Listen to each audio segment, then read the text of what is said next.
What's up, everybody? Welcome into Post-Show Headlines Birds pregame edition because we have, John, preseason week number 3 tonight. I'm very torn about this one because I've got reservations at Limoncello, or I could watch the game on time. I'll put it on the DVR. I'll catch up after Limoncello. I have... How about that? Xbox. I have... Well, you also got your kids. Eagles-Jets. Preseason week number 3. Go to bed early, Coop. That's going to be a tough one. Yeah, I'm going to get my kid in bed early so I can lock in a preseason week number 3. What are you playing? Call of Booty? Probably Call of Booty, yep. There you go. All right, 5 topics, 2 minutes apiece, then we get the hell out of here. Yes. All right, question 1. I'll go with the first down question this time. Do you want to see the guys who won their jobs tonight? And when I say won, I'm not talking about Jalen Hurts. You're not talking about the Saquon Barkley. No, I'm talking about it seems, because nothing is confirmed, but when you read the tea leaves, read the reports, see who's getting the snaps with the first team, it looks like Adoree Jackson will be your starting corner on the opposite side of Quinyon Mitchell. The Eagles have done this in the past where if you're the starter, you're not playing. Correct. I want to see Adoree Jackson on the field tonight because he is still learning the Vic Fangio scheme, and he may have won the job by default because it's not really a great room for cornerback 2. I'm trying to see if I was sitting next to Vic Fangio, who I seriously know I can trust his eyes. And if he says to me that Adoree Jackson's in street clothes tonight or in sweatpants or in whatever team issue gear watching the game, that's good enough for me. No, I do not want to see anyone at risk that's going to screw up September the 4th, 13 nights from tonight. But they could screw up on September the 4th because they're still learning the system and the scheme. No, because the other guys who will get more playing time tonight will be actually better prepared to step in should Adoree Jackson not be the guy. That's the way I'm going to look at it, is that Vic's going to say, they're getting more reps, I'm getting more. And maybe he wants to look, think of it this way. Maybe he knows all he needs to know about Adoree Jackson. Everything I need to know about him, I know about him. Right. But the ascending guys, let's see what he can do with this. Let's see what he can do with this. And then he can go. Yeah. Maybe he sees some things in tonight and he goes, I have a little more faith to be able to pull the trigger, to take Adoree Jackson's butt, and by week 3, week 4, put him down. Interesting. Okay. Second down. How do you feel? Okay. I feel good. Now that preseason is over, because it's over after tonight, the 3rd preseason game is tonight, and we know that starters aren't going to play. Like, if they didn't play in weeks 1 and 2, they're not playing tonight. I heard Jalen Hurts. Should Jalen Hurts play tonight? We were going to do that topic this morning. We didn't. How do you feel now that it is over and we didn't see the starter? Like, how do you feel? I've said it before. If I talk about things in 5 years at the Fanatic that I've been wrong about, it's been my insistence that I wanted that Nick Sirianni's camps were being run incorrectly when he started here. Sure. I was adamant they're not tough enough. He's taking too much of a club med approach. I need to see more reps. Nick Sirianni said, shut up. Shut up. I know what I'm doing. It's proven. So, no, I'm perfectly fine with it. I do not question anything that happens from the time Nick Sirianni shows up at camp to the time this team's ready to play. And I've seen it work 4 times.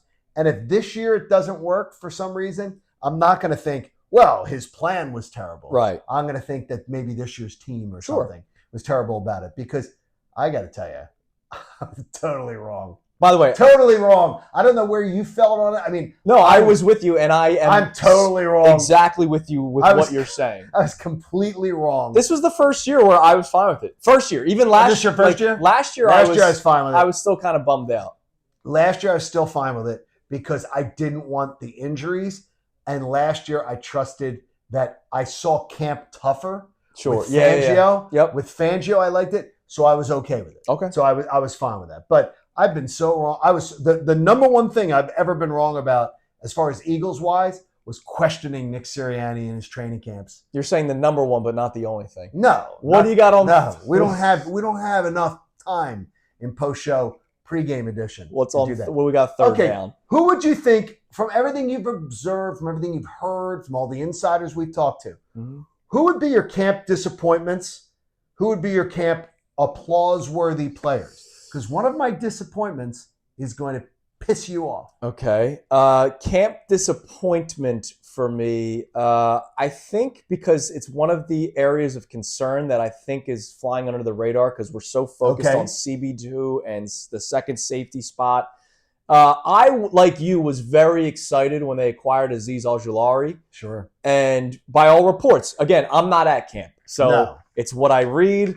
It's what I watch videos that are posted. It's you're reading Tim McManus. You're listening to Andrew DeCecco. We're doing all those things. Up until the preseason week number 2 when they played the Browns, Al-Jilari was having a bad preseason. Now he had a sack in preseason week number 2. Hopefully that carries into the regular season. I actually watched a video during one of our commercial breaks today where Jordan Mailata was mic'd up at camp and was like, "Man, you're doing a lot better." So maybe he is on the rise. Coming around. But from the start of camp to where we are at today, a guy that I think needs to have an impactful role, because I'm not ready to just hand the keys to Nolan Smith and Jalix Hunt and say, you're out there 70% of the snaps. Sure. Get after them. I think Vic Fangio needs to rotate guys, especially with these young guys, get them comfortable throughout the course of the season. Al-Jilari is a guy that needs to step up, and so far, it hasn't been all that great. My disappointment is the backup offensive linemen, like all of them. Just put them in a lunch pail together. But my one disappointment here on the defensive side of the ball is going to bother you. You can't make the club in the tub. And he's going to make the club because he's a high draft pick. Oh, Makuba? But I'm really worried at the beginning of his career that Makuba's constantly getting dinged up.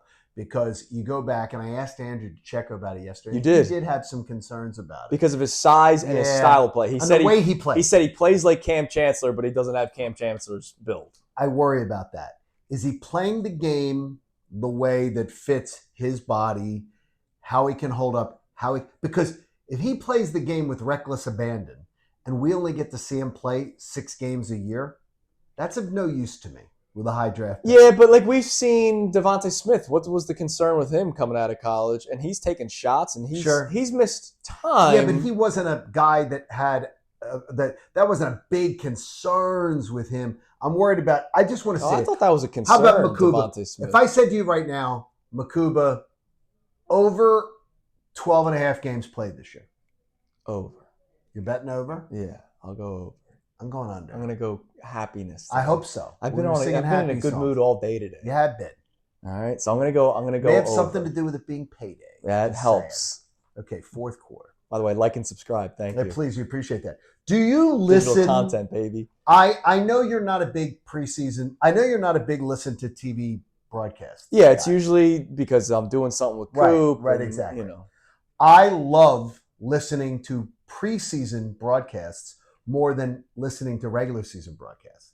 And mainly because I have had long-time friendship and association with Ross Tucker. Sure, he's Ross. Tremendous. I love Ross. He's a good friend. And I think his analysis, he should be an analyst, a much bigger analyst than he is, and I think he will be, because I think he's ascending.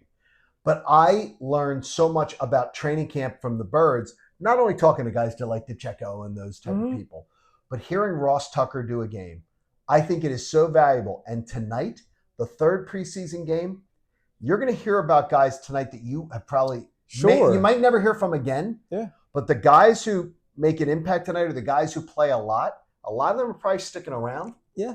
It's worth listening to Ross Tucker tonight and hearing the broadcast and hearing what he's saying, because he's going to download. I agree. Look, he's going to spill his guts tonight about the players and what he's even seen before Ross Tucker, when Mike Mayock was doing it. Oh, I always loved it because you learn something. Like you learn about the undrafted free agents, like a Reed Blankenship, right? Sure. You learn about their stories, where they played, why they may have gone undrafted, because that's another big one. Like, why did this guy fall to this round? Jalen Mills, he was a second-round projected player, fell to the 7th round because of off-the-field concerns, right? Sure. You find out why they fell and why they could potentially make the team, because we don't know a lot about these guys that are undrafted, but they can make a name for themselves today.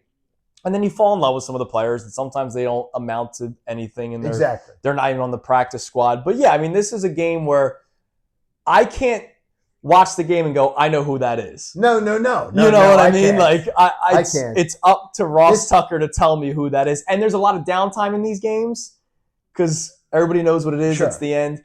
That's when they're telling more stories. Watching the game tonight, it's as if you have Dylan McKinnon standing in front of you going, guess the Eagle. Yeah. And you're like, okay, I have no freaking clue. I got Deshaun Hall the other day. That's He was very proud good. of me. All right. That is very good on your part. I forgot to look up a bet because there's We have not a many wager? bet options. I'm just going to tell you under. Okay. But I want to see what the number How about is. this one for you? All right, go ahead. I have an actual bet that's probably not on your app, though. Okay. Oh, my God. Okay, this is a great one. Now, I'm stealing this from NFL Network. The amount of time that the average NFL fan watches a preseason game. So you got to take the 3 games. Yep. Okay? Mm-hmm. On average. So you're taking the 3 games. So all 3 together. Average it out. Kyle Brandt had this yesterday. So if you saw it, it may be spoiled. Take the 3 games, and they did a survey, and there was around, I think like 700, 800 people, and NFL fans. 3 games, so you got all the minutes of a game. So it's over 3. The average fan answered, how much did they watch? Minutes per game? No, it's on average. So you're saying on average, how much did they watch? 60 minutes. Yeah, so it's 180 minutes. 18 minutes. Less than that. Yeah, I figured. 14 minutes. Okay, yeah. That's incredible to me. Yeah, because like I watch more than that, but I watch more because but I'll speed through. Yeah, but we also do this. I got you. And we have to sound somewhat informed. But it does shock me that like more people watch it. But like, by the way, did you see Kyle Brandt's draft? Before we get out of here for pregame. No. Did you see his fantasy football draft? They did the Good Morning Football fantasy football draft. He drafted all Eagles on offense. Oh, of course. Why wouldn't you? His entire he has probably shouldn't do that. He has AJ, he has Saquon, he has Jalen. He has AJ, Saquon, Jalen, and Goddard, I think. he drafted. I don't get the people that do the AJ and Devontae because no, he didn't do AJ and Devontae. But there are people that do that. But he did all Eagles because you're gonna have one really good game and maybe Kyle Brandt. You're one of us. You are welcome. By the way, Eagles Jets. I said take the under. Over under is only 32.5 tonight. Yeah, that's disgusting. You might take the under. I might still go with the under though. The finger injury.